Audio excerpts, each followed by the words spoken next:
네, 안녕하세요. 마가텍스님입니다.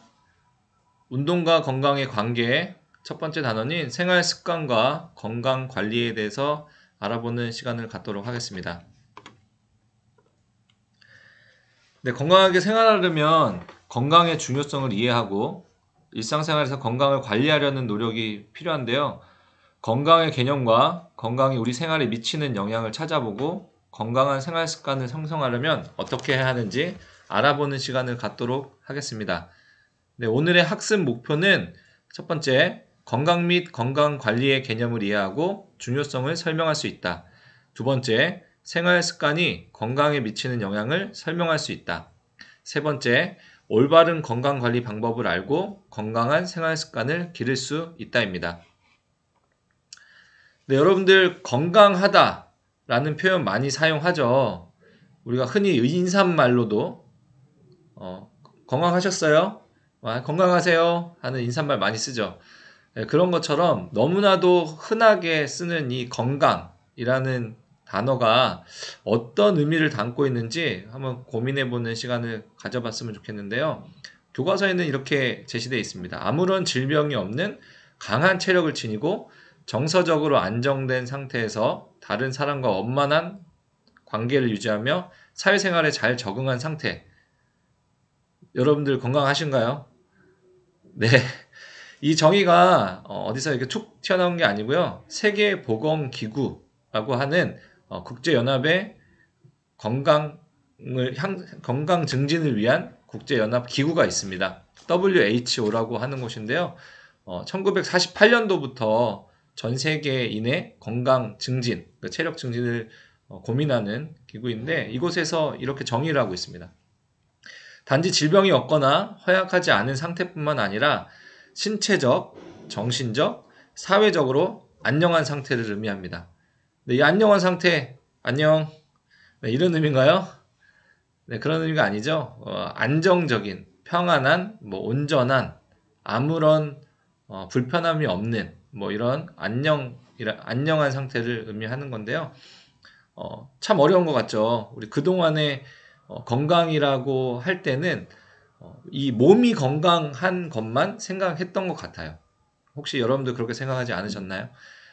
선생님 역시도 몸이 건강한 것만 건강하다. 나 운동도 좀 잘하고 병에 걸리지 않았기 때문에 괜찮은 것 같아. 라고 생각했던 적이 많았던 것 같아요. 근데 이 건강에 대한 정의를 보니까 그렇지 않다는 것 알 수 있을 것 같습니다. 그렇다면 이 건강은 어떤 요소로 돼 있는지 한번 살펴볼게요.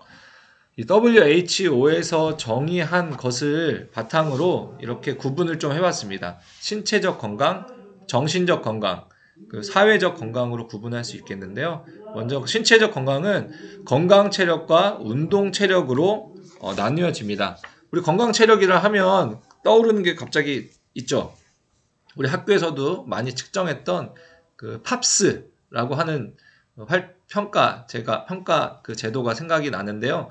이 건강 체력은 우리가 일상생활을 하는데 필요한 체력을 의미합니다. 네, 우리 여러분들 지금 앉아서 공부하는 것조차도 체력이 필요합니다. 흔히 공부를 잘하려면 체력이 중요해. 책상에 오래 앉아 있어야 돼. 이런 얘기 많이 들으셨죠? 그런 것처럼 우리 일상생활을 하는데 밥을 먹거나 어떤 다른 활동을 할 때도 이런 체력이 필요합니다. 그래서 그것들이 건강 체력인데요. 근력, 우리 근육의 힘을 의미하죠. 우리가 움직이는 것조차도 근육이 수축하면서 생기는 그 에너지를 바탕으로 힘을 바탕으로 활동을 할 수 있는 겁니다. 근지구력, 근육이 오랫동안 지속해서 움직일 수 있는 힘을 의미하고요. 심폐지구력은 심장과 폐, 안쪽에 폐가 있죠. 그 심장과 폐가 오랫동안 지속할 수 있는 힘을 의미하고요. 유연성은 우리 뼈와 뼈를 잇는 이 관절이라고 하는 곳이 있습니다. 이렇게 운동을 구부러지는 곳인데 어깨도 관절이고요. 팔꿈치, 손목, 이 손가락 마디마디도 다 관절입니다. 그래서 이 관절이 움직일 수 있는 범위를 유연성이라고 합니다. 그래서 유연성이 좋다라는 거는 이 관절이 움직일 수 있는 가동 범위가 크다는 거죠. 예. 그리고 체지방률인데요. 우리 몸 신체 조성이라고도 불립니다. 그래서 체지방률은 우리 몸을 구성하고 있는 여러 가지 요소 중에서 지방이 어느 정도 비율을 차지하고 있느냐에 따라서인데요. 뭐 이 체지방률이 뭐 낮을수록 좋긴 하지만 그렇다고 너무 낮은 것도 신체 효율 면에서 안 좋을 수도 있습니다. 왜냐하면 우리 몸에서 지방도 에너지원으로 사용되기 때문이죠. 그 다음으로는 운동 체력입니다. 운동 체력은 우리가 스포츠 경기에 참여하거나 어떤 그 신체 활동을 적극적으로 할 때 필요한 체력인데요. 건강 체력보다도 조금 더 뭐랄까 기능적으로 좀 한 단계 높은 차원의 그 체력이라고 생각하면 되겠습니다. 먼저 순발력인데요. 순발력은 순간적으로 발휘할 수 있는 힘이죠. 우리가 제자리 멀리뛰기를 할 때 그냥 흐느적 흐느적 하다가 대충 이렇게 뛰지 않죠. 한 번에 이 하체의 힘을 발휘해서 순간적으로 힘을 발휘해서 점프를 뜁니다. 그게 바로 순발력이고요. 평형성은 우리가 균형을 잡을 수 있는 능력을 의미해요. 그리고 스피드, 민첩성, 반응 시간은 약간 비슷한 맥락에서 생각을 해볼 수는 있을 것 같은데 약간의 차이점이 있습니다. 스피드는 한 방향으로 일정한 방향으로 빠르게 이동할 수 있는 능력이고요. 민첩성은 방향 전환을 잘하는 거예요. 우리 술래잡기나 얼음땡 같은 거 놀이할 때 요리조리 잘 피하는 친구도 있었잖아요. 그래서 그런 것처럼 방향 전환을 잘하는 능력을 그 민첩성이라고 합니다. 그 반응 시간은 어떤 외부의 자극에 내가 어떻게 반응하는지, 그러니까 얼마나 빠르게 반응하는지가 이 반응 속도가 되겠습니다. 다음은 정신적 건강입니다. 우리 그동안에는 신체적 건강만 건강으로 생각했던 것 같은데 그것 플러스 이제 정신적 건강, 우리 마음과 생각도 건강해야 된다는 거죠. 자아 존중감이 높고 독립적이면서 자신감 있는 친구들이 정신적으로 건강하다라고 생각을 해볼 수 있을 것 같아요. 그리고 감정, 그 어떤 상황에서 막 엄청 슬픈 상황인데 막 배를 잡고 막 웃으면 이건 올바른 감정을 느끼는 게 아니겠죠. 물론 상황에 따라서 뭐 헛웃음이 나올 수도 있고 막 그렇긴 하지만 일반적인 상황에서 누구나 느끼는 감정을 함께 느끼고 그리고 또 올바른 가치를 가지고서 살아갈 수 있는 그런 것이 건강하다라고 또 생각을 해볼 수 있을 것 같고요. 환경이 변화가 되면 내가 좀 불편하게 되는 경우가 많죠. 예를 들면 날씨가 너무 덥거나 너무 춥거나 그리고 갑자기 어떤 시험에 대한 압박으로 인한 스트레스가 생기는 이런 게 이제 외부의 환경의 변화에 따른 스트레스라고 하는데요. 그것을 어떻게 극복하고 해소하느냐도 이 정신적 건강에 매우 중요한 요소가 될 것 같습니다.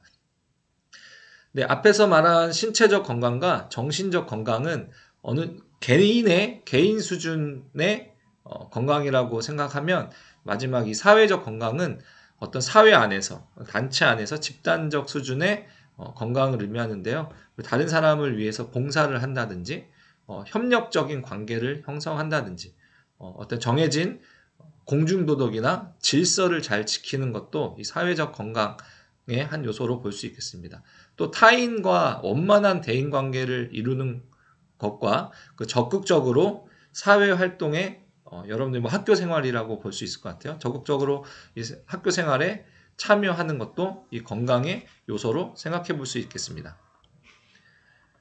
네, 다음은 건강 관리를 알아볼 텐데요. 건강 관리란 건강을 유지하고 체력을 증진하며 질병 예방을 위한 모든 활동을 의미합니다. 단순히 건강에 그치는 것이 아니라 건강한 상태에서 체력을 좀 증진하려고 하고요. 체력을 증진하는 것 플러스 내가 아프지 않게 어떤 질병이나 감염병을 걸리지 않게 하는 예방을 위한 모든 활동을 건강관리라고 생각하면 되겠습니다. 특히나 여러분과 같은 청소년기 때는 이 건강관리가 매우 중요한데요. 왜 중요하냐면 선생님은 이미 다 신체적으로 성장을 다 했죠. 근데 아직 여러분들은 성장 중에 있습니다. 성장 중에 있기 때문에 이 건강 관리를 잘 하지 않으면 이 성장에 좀 영향을 미칠 수도 있고요. 성인이 되었을 때 좀 부족한 부분이 생길 수가 있습니다. 근데 안타까운 건 여러 가지 여러분들이 고등학생이다 보니까 학업에 집중하고 여러 가지 학교 생활에 최선을 다하는 과정에서 운동이 많이 부족해졌어요. 그리고 또 코로나 상황 때문에 활동량이 많이 줄어들었던 것도 하나의 문제가 되는 것 같아요. 네. 그래서 이 건강 관리를 잘 해야지만 여러분이 성인이 되었을 때 평생 건강을 유지할 수 있고 또 그 건강 증진의 밑거름이 된다는 것을 꼭 명심해 뒀으면 좋겠습니다. 2014년도에 통계청에서 우리나라 청소년의 건강 관리에 대해서 한번 조사를 한 것 같아요. 근데 보면 아침 식사나 아침을 먹고 오냐, 그 다음에 적정한 수면 시간을 갖고 있냐 라는 질문에는 10명 중에 한 7명 정도 저 잘하고 있는 것 같아요. 이렇게 긍정적으로 대답을 해준 것 같은데요. 규칙적으로 운동을 하냐 아니면 너 건강 상태를 정기적으로 확인하고 있냐 이 두 가지 질문에는 한 10명 중에 한 3명 정도 실천한다는 거 보니까 그렇게 긍정적인 대답은 아니었던 것 같습니다. 그만큼 운동하는 것이 부족하고 그다음에 내 건강 상태를 확인하는 것에 좀 미흡한 부분이 있다라는 거죠. 그럼 이 건강에 영향을 주는 요인을 한번 살펴볼 텐데요. 보시다시피 한 5가지로 제시를 하고 있어요. 생활습관, 유전적 요인, 사회적, 물리적, 환경 요인, 그다음에 보건 의료 제도 요인 이렇게 5가지로 교과서에서는 제시를 하고 있는데 이 그림에서 이 화살표가 의미하는 게 뭘까요? 네, 건강에 얼만큼 영향을 미치느냐에 따른 정도를 표시한 것 같습니다.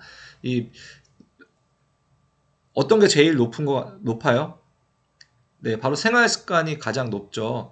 왜 생활 습관이 건강에 영향을 가장 많이 미치느냐? 한번 생각을 해볼게요. 유전적인 요인, 사회 물리적 환경 요인, 보건 의료 제도 같은 경우는 내가 통제를 할 수 있을까요? 없을까요? 내가 마음대로 조절을 할 수 있을까요? 없을까요? 물론 어느 정도까지는 조절이 가능하겠지만 유전적인 내가 부모님의 좋은 유전자만 아주 건강한 유전자만 쭉 이렇게 모아가지고 나한테 주세요 할 수 있습니까? 물론 이제 바이오 산업이 많이 발전하고 이러면 가능할 수도 있겠지만 지금으로서는 현실적으로 많이 불가능한 얘기고요. 사회적 환경 요인 내가 어떤 체육시설이 좋은 아니면 경제적으로 좋은 곳에서 태어나게 해주세요. 아니면 나 거기서부터 이제 살 거야 이렇게 한다고 해서 가능할까요? 불가능하겠죠. 물리적 환경도 마찬가지예요. 최근에 여러 가지 감염병도 있고요. 그다음에 황사, 미세먼지 이런 것도 굉장히 많은데 나는 안전하게 그 깨끗한 곳에서 살아갈 수 있게 나만 해주세요. 안 되겠죠. 마지막 보건의료제도입니다. 공공보건제도나 의료제도를 내 맘대로 막 조절을 할 수 있을까요? 이건 엄연히 국가에서 이렇게 입법을 통해서 행정을 통해서 이루어지는 것이라 내 맘대로 할 수 없는 내가 통제하거나 이렇게 조절할 수 있는 정도가 굉장히 떨어집니다. 하지만 이 생활 습관은 내가 언제든지 마음만 먹고 실천할 의지만 있으면 언제든지 내가 조절할 수 있다는 것이죠. 그래서 이 5가지 요인 중에서 가장 건강에 영향을 주는 요인은 바로 생활 습관입니다. 그래서 이 생활 습관에 대해서 조금 더 구체적으로 살펴보도록 하겠습니다. 네, 건강을 위한 생활 습관 여러분도 잘 알겠지만 규칙적으로 운동을 해야 되겠죠. 그리고 건강한 식단과 규칙적인 식사를 통해서 건강에 힘써야 되겠습니다. 그리고 이렇게 생활 중에서도 여러 사람들과 만날 수 있잖아요. 그래서 활동을 하다가 긍정적인 자세로 다른 친구들 또 다른 누군가 타인과의 원만한 대인관계를 좀 유지를 해야 되겠고요. 우리가 제일 잘 안 되는 게 바로 요거예요. 요즘에 미디어 기기의 적정 이용 시간을 준수를 해야 됩니다. 우리 요즘에 또 이제 원격 수업 상황이 많다 보니까 PC나 아니면 태블릿, 그다음에 이 핸드폰을 사용하는 친구들이 굉장히 많죠. 그러다 보니까 하루에 이 미디어 기기에 노출된 시간이 엄청 많아요. 하지만 그것을 얼마나 절제하고 잘 계획성 있게 쓰느냐에 따라서 우리 건강이 좌지우지됩니다. 그리고 또 시간 관리를 잘 해서요. 여가 활용과 꾸준한 자기 관리를 해야 됩니다. 남는 시간들을 쪼개서 뭐 지금 그림과 같이 뭐 어떤 악기 연주라든지 독서라든지 뭐 운동하는 것도 어떤 하나의 여가 활동이 될 수도 있겠죠. 뭐 하다못해 뭐 게임하는 것도 여가 활동으로 생각할 수 있을 것 같습니다. 물론 과도하지 않다면요. 그리고 마지막으로는 충분한 수면입니다. 그렇다고 해서 막 너무 많이 자는 것도 건강에 도움이 안 될 수도 있어요. 그래서 충분한 수면 시간을 규칙적으로 확보해서 잠을 자고요. 잠을 자는 자세나 어떤 그 잠을 자는 패턴도 이 건강에 굉장히 영향을 미칩니다. 그럼 우리 여러분들만의 건강 증진 생활 습관을 한번 생각해 볼 수 있었으면 좋겠습니다. 뭐 위에 제시된 내용들도 괜찮고요.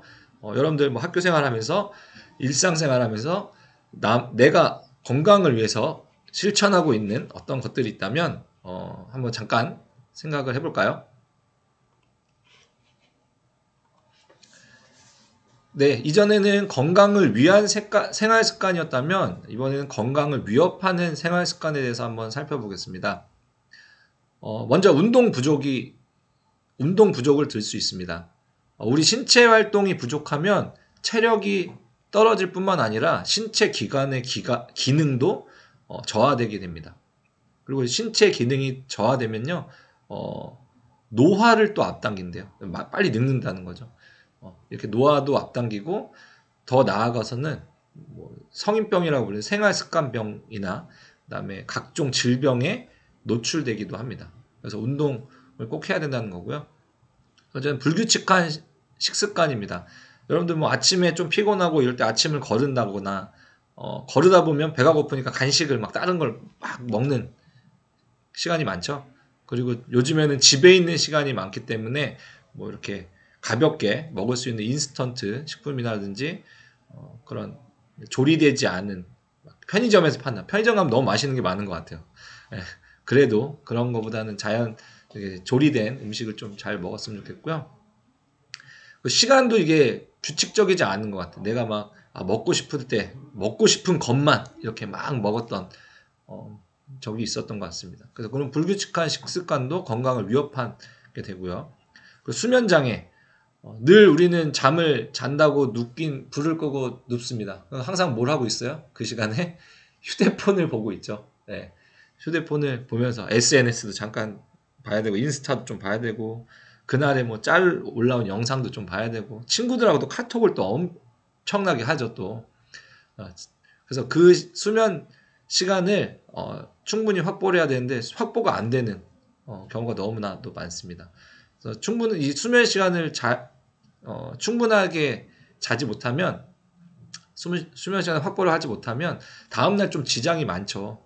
늘 피곤한 상태에서 하루를 시작하는 이런 패턴이 이어지게 됩니다. 뭐 이어서 그 과다한 미디어 사용인데요. 뭐 VDT 증후군이라고 불리는 이런 미디어 사용에 따른 증후군이 있는데 오랜 시간 컴퓨터 작업으로 나타나는 목, 어깨, 손목 부위의 근육 통증이나 눈의 피로, 두통 등의 증상을 말한대요. 뭐 이렇게 계속 지나치게 핸드폰이나 이 미디어 사용을 하게 되면 선생님 피로도가 굉장히 높은 거예요. 그걸 할 때는 잘 모르는데 하고 나서는 눈이 막 좀 침침한 것 같기도 하고 막 또 불편한 자세에서 많이 하죠. 이렇게 정상적인 자세에서 잘 안 하고 불편한 자세에서 뭐 엎드려서 한다든지 뭐 이렇게 고개를 숙여서 거북목 이렇게 되는 그런 자세가 취해져서 굉장히 피곤한 상태로 진행이 됩니다.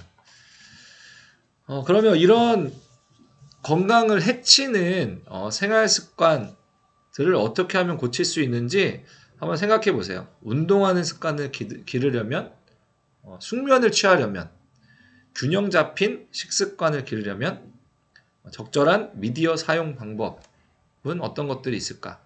뭐 여러분들 고민해 보도록 하세요.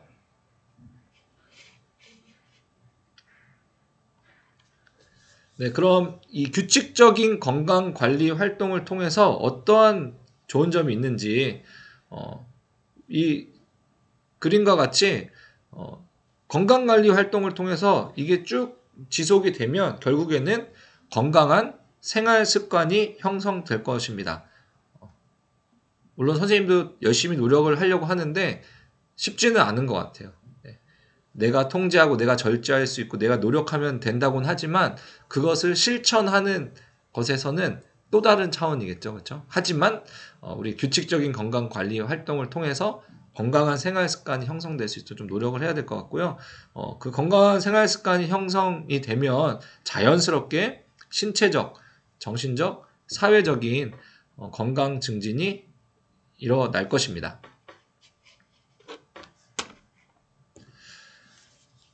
선생님이 한 몇 가지만 이 건강한 생활 습관을 형성하기 위한 방법을 설명할 텐데요. 여러분들 이미 다 알고 있습니다. 이미 다 알고 있는 내용이지만 같이 한번 보겠습니다. 먼저 움직이는 거를 해야 돼요. 가만히 있는 것보다 움직이는 거를 해야 되는데 여기 앞에 보면 잘 움직여야 된다는 거죠. 그냥 막 움직이는 것도 비효과적일 수 있습니다. 오히려 잘못된 그 움직임을 통해서 건강을 해칠 수도 있기 때문에 잘 움직이는 것인데요. 잘 움직이는 것을 조금 더 정형화된 표현으로 하면 운동을 하자는 겁니다. 운동. 네. 그래서 운동 전에는 그 자신의 여러분들의 몸 상태를 꼭 확인을 하고요. 여러분들 체력 수준에 맞는 운동을 선택해야 되겠죠. 그리고 운동의 종류를 선택했다면 뭐 운동 시간, 운동 강도 등의 목표를 정하고 꾸준하게 지속해서 실천할 수 있도록 운동을 생활화해야 되겠습니다. 다음은 잘 먹는 거예요. 네, 잘 먹는 거. 그래서 제일 뭐 어떻게 보면 여러분들이 관심이 가는 부분이죠. 그래서 아침 식사를 거르지 말고 꼭 하시기 바랍니다. 그래서 그 아침 식사를 하는 게 왜 중요하냐면 아침 식사를 하게 되면 점심 식사나 저녁 식사까지도 어느 정도 이게 정해진 시간에 먹을 수 있는 확률이 높은 것 같아요. 왜냐하면 배가 덜 고프니까. 근데 아침을 안 먹게 되면 막 점심 때도 그렇고 저녁 때도 그렇고 아니면 그 중간중간에 다른 것을 뭔가를 먹고 싶은 생각들이 많이 들어서 네, 아침 식사를 꼭 하시기 바라고요. 규칙적으로 식사하는 것은 자연스럽게 되겠죠. 그리고 다양한 영양소, 내가 먹고 싶은 것만 먹는 것이 아니라 다양한 영양소를 골고루 섭취하고요. 너무 많이 또 섭취하지 않도록 하겠습니다. 나 다이어트 해야 돼. 나 오늘부터 샐러드를 먹을 거야. 샐러드를 적정량을 먹어야 되는데 이거 배가 안 차네. 샐러드를 막 한 통을 먹어요. 그러면 이거는 잘 먹는 게 아니죠. 많이 먹는 거죠, 그냥. 네, 그 다양한 과일과 야채를 자주 먹고요. 우리가 먹어서는 안 되는 것들 있죠. 술, 담배, 약물 이런 것들을 먹지 않도록 여러분들 스스로 잘 좀 절제를 해야 되겠고요. 그다음에 뭐 여기는 이제 다행스럽게도 즉석 식품은 되도록 먹지 않는다. 예, 뭐 가끔씩은 먹어도 뭐 된다는 것 같긴 한데 그래도 많이 안 먹으면 좋을 것 같고요. 즉석 식품만 먹게 되면 사실 그게 굉장한 칼로리가 굉장히 높고 그 다음에 그 여러 가지 뭐 방부제라든지 아니면 그 조미료들이 굉장히 많이 들어간 제품들이 많아요. 그래서 그런 부분들 영양적으로나 그다음에 소화 기능적으로나 조금 좋지 않을 수도 있으니까 될 수 있으면 되도록 먹지 않도록 했으면 좋겠습니다. 네, 다음은 잘 자고 잘 쉬는 것입니다. 네, 여기는 뭐 7, 8시간이라고 나왔는데 선생님은 한 6시간? 6시간에서 7시간 뭐 이렇게 자는 것 같아요. 네. 네, 규칙적으로 그 수면 시간을 지켜서 자고요. 잘 자는 것이 굉장히 중요해요. 그러니까 여러분들 막 일어나는데 뭔가 좀 찌뿌둥하고 이런 친구들은 요즘에는 뭐 수면 그 검사라는 것도 있대요. 실제 잠자는 자세나 이런 패턴을 보고서 뭐가 잘못됐는지 왜 피곤한지를 한번 검사를 해보는 것도 있답니다. 그래서 남는 시간 동안에는 여러분들이 좋아하는 어떤 취미 활동을 통해서 스트레스를 해소하고 그것을 관리하는 것도 필요합니다. 정기적으로 또 휴식 시간을 갖는 것도 중요하고요. 제일 중요한 건 긍정적으로 생각하는 거죠. 뭐 많은 책들에서 여러 사람들이 경험을 통해서 뭐 이렇게 표현을 많이 하더라고요. 긍정적으로 생각을 해야 된다.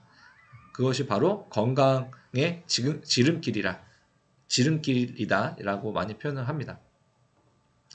선생님 그러면 언제 운동을 해요? 규칙적인 운동을 실천하려고 하는데 언제 운동해요? 만들어야죠. 보면 많습니다. 예. 뭐 가족과 함께 선생님 뭐 운동을 어떤 걸 하는 것보다는 선생님은 내가 좋아하는 어떤 활동을 내가 좋아하는 사람과 할 때 좀 열심히 하고 재밌게 하고 즐겁게 할 수 있었던 것 같아요. 그래서 이왕이면 가족이나 친구나 이렇게 함께 운동을 했으면 좋겠고요.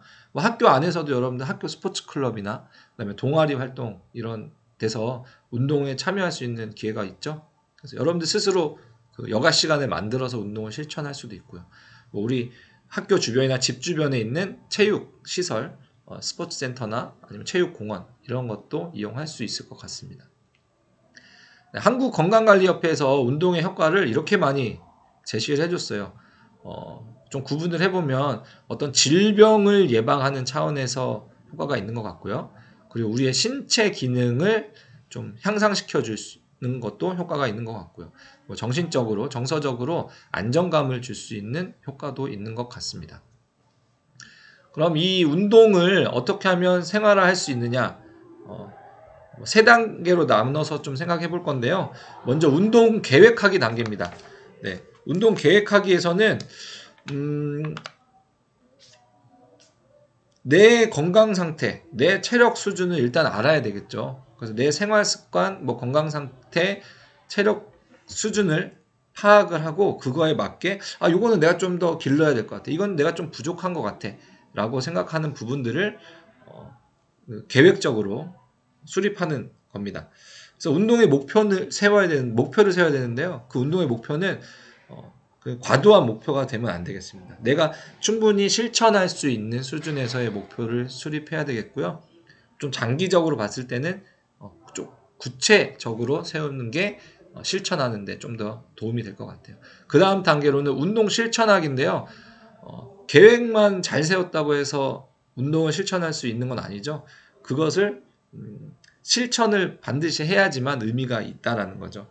그래서 여러분들이 좋아하는 여러분들 체력 수준에 맞는 그 운동 계획을 잘 세웠다면 운동의 종류나 뭐 이렇게 강도 또 이렇게 정해야 됐을 거예요. 근데 그것보다는 아까 얘기했듯이 내가 좋아하는 누군가하고 함께 운동하는 게 좀 더 꾸준한 실천이 될 수 있는 팁이 될 것 같습니다. 이렇게 운동을 실천했다면 마지막으로 이제 실천을 평가하는 단계인데요. 이 실천 평가를 왜 하느냐면 내가 계획한 대로 실천을 잘했냐 못했냐 단순히 이렇게 생각할 수도 있지만 만약에 그 실천을 못했다면 왜 실천을 못했는지에 대한 피드백을 좀 받을 수 있을 것 같아요. 스스로. 그다음에 만약에 뭐 목표가 조금 높았다면 그것을 좀 낮추는 이렇게 재조정을 할 수 있는 기회도 제공되겠습니다. 네, 오늘 수업 마무리로요. 세 가지 문제들을 한번 생각을 해보도록 하겠습니다. 네, 첫 번째, 건강은 단지 질병이 없거나 허약하지 않은 상태뿐만 아니라 금방 알 수 있겠죠?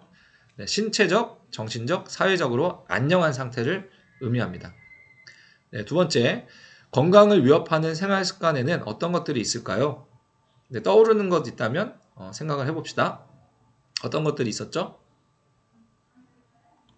네, 운동 부족, 그 다음에 수면 장애, 잠을 잘 못 자는 것, 그리고 불규칙한 식습관, 과다한 미디어 사용 등이 우리의 건강을 위협하는 생활 습관이었죠.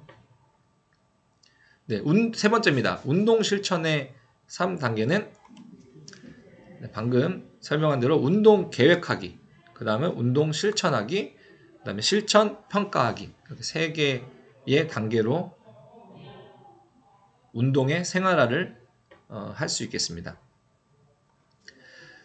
네, 오늘 수업은 여기에서 마치고요. 첫 번째 단원 생활 습관과 건강관리 잘 수업하셨죠? 네, 감사하고요. 다음 시간에 또 만나도록 하겠습니다. 안녕.